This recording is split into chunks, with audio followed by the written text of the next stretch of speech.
எவ்வளவு உண்மை இல்ல, எவ்வளவு உண்மைன்னு பாரு. ஒருத்தர் நமக்கு பிடிக்காம போச்சுன்னா அவங்க என்ன பண்ணா நமக்கு பிடிக்காம போயிருமாமா. இப்போ ஒண்ணும் இல்ல, நீ போட்டாரு உட்காந்து டிவி பார்த்துட்டு இருக்க. ஆனா உன்னை பார்த்தா எரிச்ச மயிர வருது. ஏன்? இப்போ வெடிக்கால வெளியே கிளம்பும் போது உன்னை பார்த்துட்டு போன்னு ஆசைப்பட்ட, நீ பாத்ரூம் இருந்தியாட்டு இருக்குது, உன்னை பார்க்காம போறவன் ரொம்ப வருத்தப்பட்ட.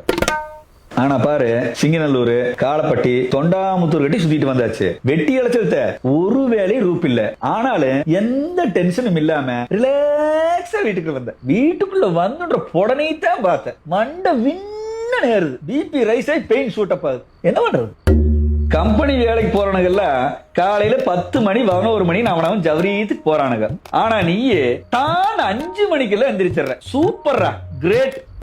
ஆனா 5 மணிக்கு எந்திரிக்கிற நீயே எனத்த புடுங்கி கத்த கட்டி வச்சிருக்க போறேன்னு நினைக்கும் போது அடுத்த நாள் காலையில 5 மணி வரைக்கும் எனக்கு தூக்கம் வர மாட்டேங்குது. என்ன பண்ணலாம் சொல்லு?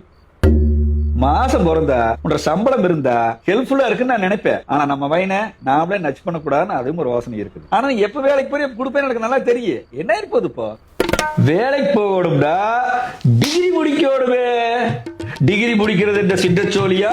காலேஜுக்கு போகோடு, புக்கு செவக்கோடு, நமக்குதே பொச்சு வாயாது. என்ன பண்றது? எங்க அம்மா பெத்தும் கட்ட, நான் வளர்ந்தும் கட்ட, நாளாயிட்டேன். முகரை பார்த்துட்டு போனா முச்சூடு விளங்க மாட்டேன்னு புடனைக்கு பின்னாடி வந்து உட்கார்ந்தா பொழப்பத்த நான் பேசி பொழுதே வீணா போச்சு. என்னமோ பண்ணி போல.